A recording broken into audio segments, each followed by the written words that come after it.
Setiap warga negara berhak memiliki akses terhadap layanan kesehatan. Ini berlaku bagi seluruh warga negara Indonesia tanpa kecuali apapun status sosial ekonominya. Ini bukan jualan mimpi atau janji kampanye belaka. Layanan kesehatan gratis adalah hak setiap warga negara yang dijamin oleh konstitusi kita. Karena ia adalah hak yang melekat kepada setiap warga negara, maka warga negara tidak perlu membayar untuk memperoleh hak tersebut. Namanya juga hak, masa bayar? PSI ingin memperjuangkan hak konstitusional itu. Tidak boleh lagi ada orang yang tidak bisa berobat karena belum bayar iuran BPJS. Tidak boleh ada lagi orang yang jatuh sakit dan tidak bisa dirawat hanya karena ada persoalan administratif. Jalan sering lihat baliho partai tulisannya gini. Kalau partai kami menang, BPJS gratis. Najis. Goblok. Ngayal. Sekarang kayak bayar kayak gitu pelayanannya anjing, kayak tai. Kok bisa ya bilangnya kalau menang BPJS gratis? Yang bayar aja pelayanannya kayak gitu. Gimana digratisin, keburu nggak ketolong yang sakit. Yang kayak gini biasanya ngomong kosong. Menteri Kesehatan Budi Gunadi Sadikin mengungkapkan penyakit pernafasan yang disebabkan oleh polusi udara membuat BPJS Kesehatan harus menghabiskan dana mencapai 10 triliun rupiah. Nah, itu ada akibatnya dari polusi udara ini. Nah, cuma buat kita di sisi kesehatan, kita tuh bergeraknya di sisi hilir ya, bukan di hulu.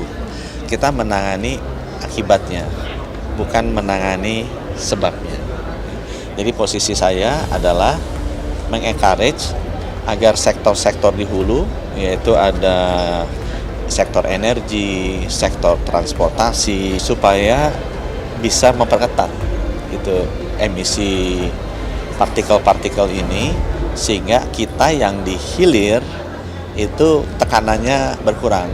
Karena buat informasi teman-teman, 5 penyakit pernafasan atau respiratory diseases yang tadi saya sampaikan, itu tahun lalu total klaimnya di BPJS 10 triliun. Dan ini kalau lebih banyak yang kena itu akan naik. Nah, kemudian yang kedua yang saya ingin sampaikan, yang masih memberikan optimisme di kita adalah hal seperti ini, polusi udara, itu sudah terjadi di negara lain dan bisa dikendalikan. Hal itu ia sampaikan usai mengikuti rapat terbatas di kantor Presiden soal polusi udara kawasan Jabodetabek. Dilaporkan bahwa ke-6 penyakit yang disebabkan karena gangguan pernafasan ini beban BPJS-nya tahun lalu 10 triliun rupiah. Budi merinci bahwa polusi udara bisa menyebabkan 6 penyakit, termasuk pneumonia, infeksi saluran pernafasan akut, asma, kanker paru, tuberkulosis, dan penyakit paru obstruktif kronik. Sepanjang 2023, Kementerian Kesehatan Republik Indonesia melihat adanya tren kenaikan beban BPJS untuk penyakit terkait pernafasan, terutama ISPA, asma, dan pneumonia. Yang top 3-nya itu adalah infeksi paru, ISPA, kemudian asma. Totalnya sekitar 8 triliun rupiah dari 10 triliun rupiah yang dari 6 penyakit. Dan seiring dengan itu, data kami di surveillance penyakit menunjukkan ada peningkatan kasus ISPA yang dilaporkan di puskesmas maupun rumah sakit di Jabodetabek. Per bulan rata-rata di atas 200.000 kasus. Dari sejumlah faktor yang bisa memicu penyakit pernafasan, Budi mengatakan bahwa temuan Kemenkes menunjukkan bahwa buruknya polusi udara adalah biang kerok paling dominan. Penyebabnya banyak, yang paling dominan adalah polusi udara di antara 24-34% dari 3 penyakit utama tadi. Pneumonia, ISPA, dan asma itu disebabkan oleh polusi udara. Terkait ancaman kesehatan ini, Budi menghimbau masyarakat DKI Jakarta dan sekitarnya untuk tertib menggunakan masker saat beraktivitas di luar ruangan. Namun curhat Budi Sadikin tersebut tentu berbanding terbalik dengan PSI yang mengatakan jika PSI menang, maka BPJS akan gratis. Kan gini Pak, bagaimana Bapak tentang BPJS Pak? Karena apakah BPJS ini akan dikurangi ataukah akan dinaikkan dan bagaimana manfaatnya untuk masyarakat luas Pak? Terima kasih banyak Pak. BPJS ini salah satu reform bidang kesehatan yang kita ingin perbaiki Pak. Jadi jangan hanya fokus pada ujungnya, kuratifnya, tapi justru promotif preventifnya itu harus hidup. di mana perhatikan kesehatan sejak dalam kandungan itu penting.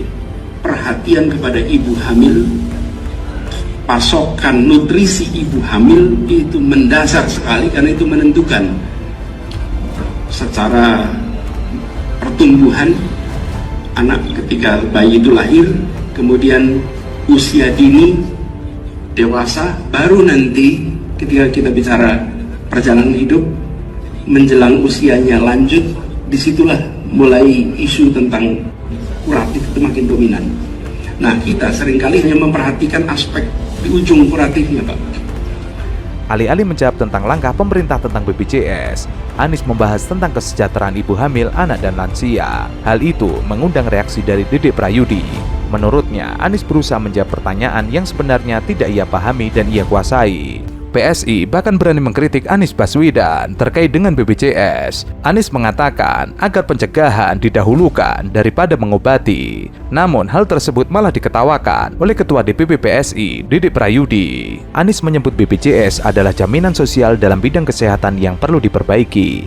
Ia mengatakan BPJS harus diperhatikan dari segi promotif, preventif, dan kuratifnya. BPJS salah satu reform bidang kesehatan yang ingin diperbaikinya. Jadi, jangan hanya fokus pada ujungnya, kuratifnya, tapi justru promotifnya. Preventif itu harus duduk. Sementara itu, pegiat BPJS Kesehatan dari BPJS Watch, Timbul Siregar menilai gagasan yang dinarasikan PSI tersebut positif. Namun, sebaiknya memperbaiki masalah BPJS Kesehatan yang telah ada saat ini daripada menghapus iuran. Kalau mau menghapus iuran, menghapus kelas, kemudian mau menghapus semuanya ditanggung pemerintah, menurutnya tidak tepat karena satu persoalan kebutuhan APBN juga ada batasnya untuk kesehatan. Timbul menilai angka yang ditanggung BPJS Kesehatan sudah tembus 113 triliun pada tahun 2022.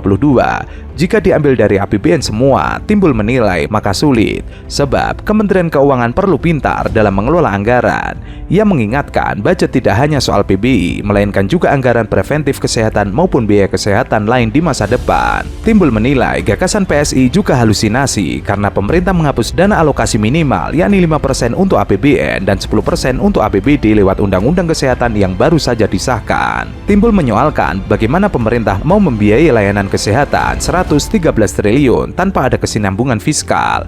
Ia khawatir biaya layanan kesehatan Indonesia akan naik hingga sekitar 140 triliun. Sementara Direktur Utama BPJS Kesehatan Ali Gufron Mukti mengingatkan bahwa konsep iuran dalam JKN sudah sesuai dengan prinsip gotong royong. Prinsip ini dinilainya mencerminkan semangat Pancasila. Gufron menyampaikan program BPJS Kesehatan tidak membedakan orang mampu dan tidak mampu. Pemerintah menanggung beban iuran biaya BPJS Kesehatan warga yang tidak mampu dalam skema penerima bantuan iuran.